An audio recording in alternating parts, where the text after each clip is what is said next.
A'udzubillahi minasyaitonirrajim. Bismillahirrahmanirrahim. Allahumma shalli ala sayyidina Muhammad wa ala ali sayyidina Muhammad. A'udzubillahi minasyaitonirrajim. Bismillahirrahmanirrahim. Rabbi sadri wa yassirli amri wahlul 'uqdatam min lisani yafqahu qawli. La hawla wala quwata illa billahi alil azim. Assalamualaikum warahmatullahi wabarakatuh. Sahabat-sahabatku, saudaraku dimanapun Anda berada, berjumpa lagi kita melalui media sosial ini untuk melakukan silaturahmi. Nah, inilah teknologi zaman sekarang. Kita bisa berbicara, ya kan, bersilaturahmi melalui jaringan media sosial yaitu YouTube. Nah, jadi sahabat-sahabatku, saudaraku dimanapun Anda berada, malam ini kita akan melakukan kajian. Akan kita kupas tuntas, yaitu siapakah yang menjalani kehidupan ini? Siapakah yang menjalani kehidupan ini? Sahabat-sahabatku, saudaraku dimanapun Anda berada, seperti yang kita ketahui bersama-sama bahwa diri kita ini terdiri dari dua. Nah, ini jadi saya teringat pertama kali saya belajar di majelis zikir tawakal. Saya kan dulu kan bandel itu. Saya dulu punya jimat saya itu jimat kain kapan itu dulu. Jadi saya timbul uban satu di sini saya. Akhirnya saya takut menghadapi kematian itu, karena saya udah lihat dengan mata kepala saya sendiri. Saya sudah lihat dengan mata kepala saya sendiri bagaimana yang satu laki-laki, yang satu perempuan melepaskan ruhnya itu, melepaskan nyawanya itu. Sakitnya bukan main. Jadi timbul takut saya waktu itu. Makanya saya bertanya sama orang tua saya yang laki-laki, "Pak, kemana saya harus berguru, Pak? Saya mau belajar agama, Pak." Nah, siapa yang nyuruh itu, kata kesadaran saya, "Pak, di Uban udah ada satu nih, Pak." Nah, ditunjukkanlah saya berguru kepada almarhum Pak Zeni. Nah, dia memimpin di zikir tawakal. Nah, jadi disitulah saya ditanya sama guru tuh, "Kamu datang kemari disuruh orang?" "Enggak," saya jawab. "Ikut-ikutan?" "Enggak." "Dibujuk orang?" "Enggak," saya bilang. "Jadi kenapa kamu kemari?" "Atas kesadaran saya sendiri, saya sudah tua, karena buktinya ada rambut satu beruban. Itu maka saya sadar, Pak, tolonglah bimbing saya, Pak." Nah, itulah saya mulai diajari di zikir tawakal itu. Jadi diri kita ini ada dua unsur, yaitu unsur jasmani atau jasad. Inilah dia yang nampak ini kan, ini nampak. Nah, ini yang nampak ini yang pakai baju nih kan. Nah, ini. Jadi yang kedua, yang satu lagi ini yang ngomong ini. Nah, ini yang nama ruh atau nyawa yang berbicara ini. Sementara jasad ini hanya sebagai alat ruh untuk taat atau untuk ingkar. Nah, inilah ruh ini. Nah, jadi kenapa sih kita bisa melihat benda-benda itu? Kita bisa melihat benda-benda ini karena adanya cahaya. Kalau tidak ada cahaya, ada lampu, tapi lampu itu tak bercahaya, putus lampunya, bisa nampak kita? Tentu tidak. Nah, tentu tak nampak sama kita kan? Nah, benda-benda yang ada sekitar kita, kalau mati lampu gelap gulita itu kan? Nah, makanya kita bisa melihat segala sesuatu karena adanya cahaya. Jadi yang merasakan kehidupan ini, susah saudara, sedihnya saudara, galaunya saudara, senangnya saudara, tertawanya saudara, meniti air matanya saudara. Siapa itu? Ini ruh, nyawa yang ngomong ini. Ini yang merasakan kehidupan itu. Jadi yang ngomong ini tergantung dia mau ingkar kepada Allah atau dia mau taat kepada Allah. Nah, tergantung roh ini, jasad ini hanya ikut.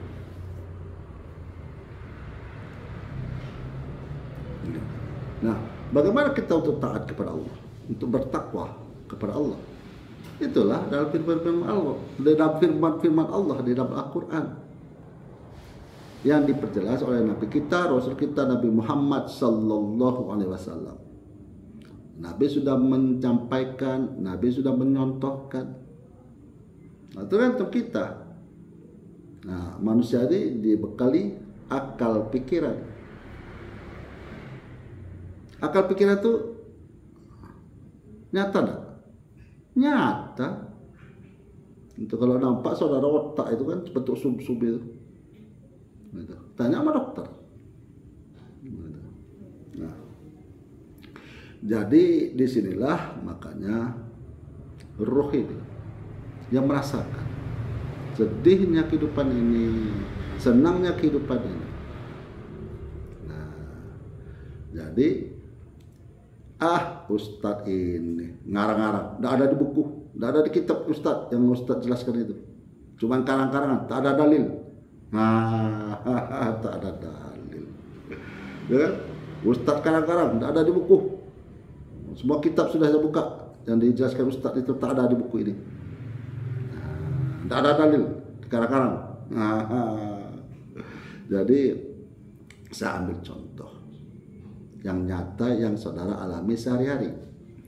Saudara membawa mobil. Mobil itu saudara bawa. Mobil itu benda mati atau benda hidup? Benda mati. Gitu saudara ambil kunci, saudara cucuk, saudara starter, hidup tak mobil? Gitu. Ya. Udah tuh saudara masukkan gigi. Masuk gigi, saudara tekan gas, berjalan tak mobil? Berjalan. Nah, setelah saudara mengendarai mobil ini, saudara melewati lampu merah, saudara terobos lampu merah. Nampak bang polisi, aparat. Nampak polisi, di stop. Kenapa saudara di stop?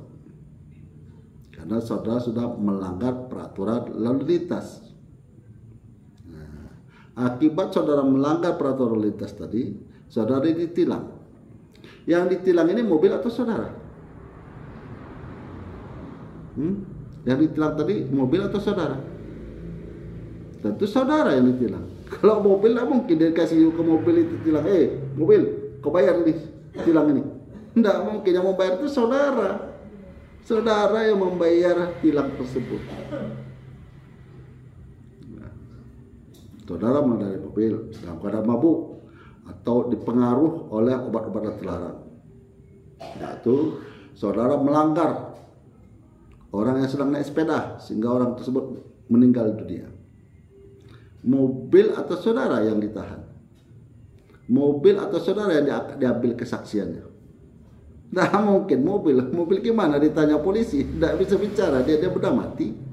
Nah, tentu saudara yang akan diperiksa, ya saudara yang akan disidik. Nah seperti itulah agama juga. Apabila saudara melanggar aturan-aturan yang Allah tetapkan, yang disebut syariat, ya saudara akan disiksa. Siksa Allah itu teramat pedih, teramat berat. Sebaliknya, kalau saudara takwa, maka Allah balas dengan kenikmatan yang saudara sendiri tak akan pernah membayangkan, yang tak pernah dilihat oleh mata, yang tak pernah dicium oleh hidung, yang tak pernah dikecap oleh lidah, yang tak pernah didengar oleh telinga. Nah, Allah akan balas dengan kenikmatan yang saudara sendiri tidak bisa membayangkan. Di mana Allah akan membalas kebaikan saudara itu, ketaatan saudara tadi. Nah, Jadi yang merasakan hidup dan kehidupan ini adalah roh, nyawa. Kalau anggota badan hanya ikut perintah roh. Roh itu ingin maksiat, badan ikut, jasad ikut. Saudara ingin berzina, jasad ikut. Saudara ingin menipu orang, jasad ikut. Nah, yang merasakan kematian bukan jasad. Jasad tak merasakan kematian dia. Yang merasakan kematian itu ruh, nyawa. Nah, jadi di padang mahsyar nanti, ya kan, apabila kita ini dunia sudah kiamat, sudah tidak ada lagi makhluk yang hidup di dunia ini. Allah ganti dunia ini dengan dunia yang lain yang disebut padang mahsyar.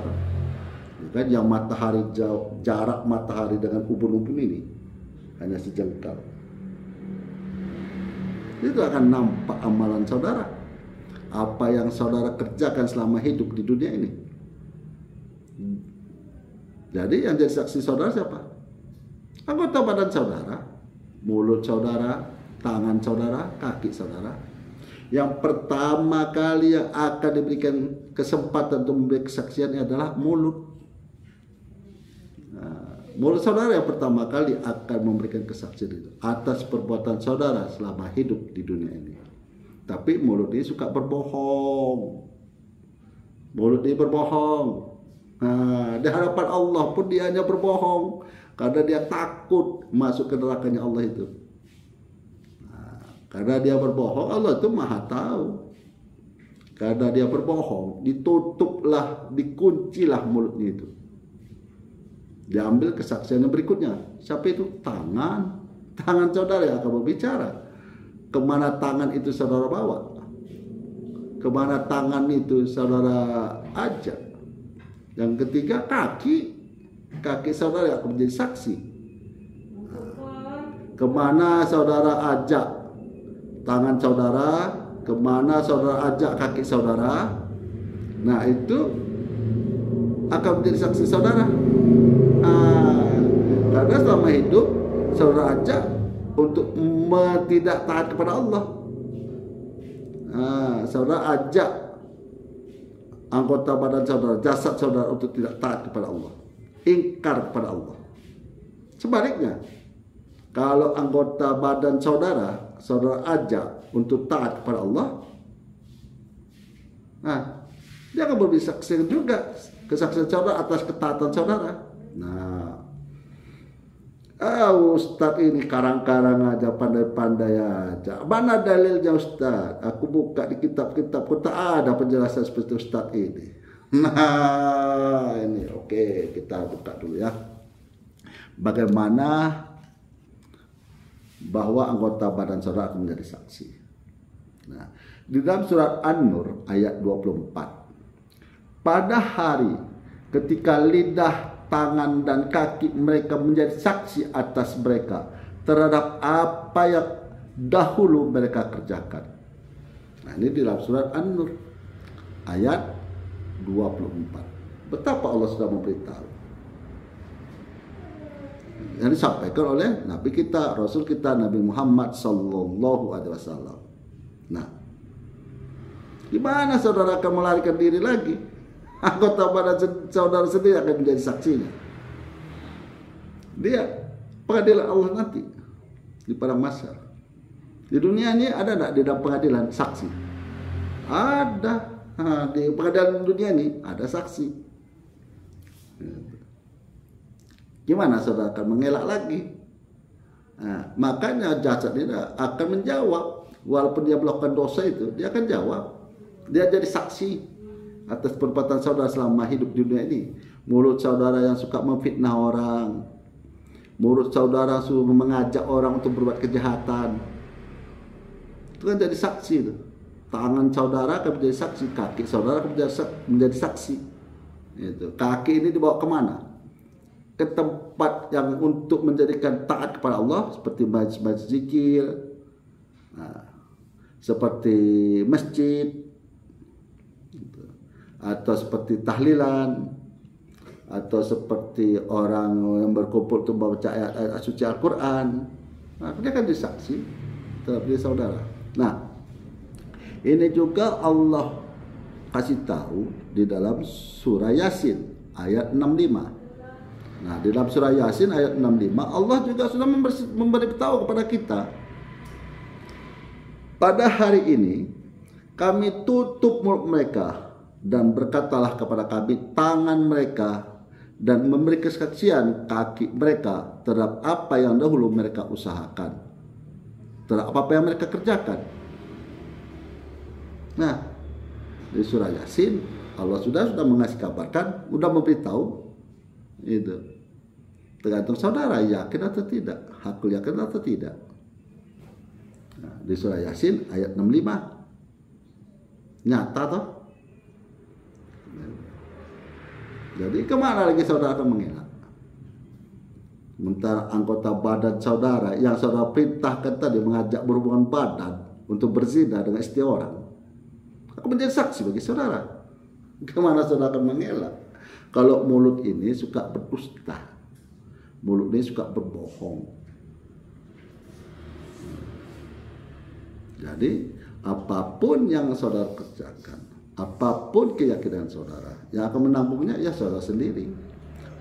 Kalau seperti saya ini hanya ngasih peringatan, memberitahukan, hanya itu yang menentukan saudara. Atas kesadaran saudara untuk mencari keselamatan dunia, untuk keselamatan mencari akhirat. Nah, tergantung saudara. Jadi di sini kita mengkaji secara umum. Jadi ada orang juga itu, saya tengok di YouTube itu, dari golongan Wahabi. Itu dia membahas masalah orang sufi, dikait-kaitkannya dengan buku yang apa dia baca, tanpa dia paham dari asalnya sufi itu dari mana. Dia tak paham. Nah, itu di Harry Pras itu, di channel Harry Pras itu. Saya ketawa saya mendengar dia. Udah tua tuh. Oh, udah tua dia. Pernah juga diundang di acaranya Harry Pras itu. Nah, saya ketawa aja nengoknya kan. Ya gitulah pemahamannya, asal dia membaca kan. Nah, asal dia membaca tanpa dia memahami. Ya kan? Dia hanya membaca tanpa memahami. Apa itu sufi itu? Apa itu tarekat itu? Kenapa ada tarekat? Untuk apa tarekat? Nah, ngerti dia tuh kan, tidak paham dia kan. Nah, begitu sahabat-sahabatku, saudaraku dimanapun Anda berada, kita dibekali pikiran untuk menentukan, untuk taat kepada Allah atau untuk ingkar kepada Allah. Tergantung diri sendiri. Nah, akhirul dakwah alhamdulillahirabbil alamin. Dan bagi saudaraku, sahabat-sahabatku yang apabila sakit, yang dirawat di rumah sakit maupun yang dirawat di rumah, semoga Allah mengangkat penyakitnya, memulihkan seperti sedia kala, beraktivitas sebagaimana mestinya. Dan sahabat-sahabatku, saudaraku yang setia mengikuti channel renungan kehidupan ini, Allah memberikan petunjuk ke jalan yang lurus, jalan dirahmati dan diridhoi Allah, bukan jalan-jalan yang dimurkahi dan jalan yang disesatkan Allah. Dan sahabat-sahabatku mendapatkan rezeki yang halal dan selalu memperbaiki sholat. Akhirul kalam saya akhiri dengan Assalamualaikum warahmatullahi wabarakatuh.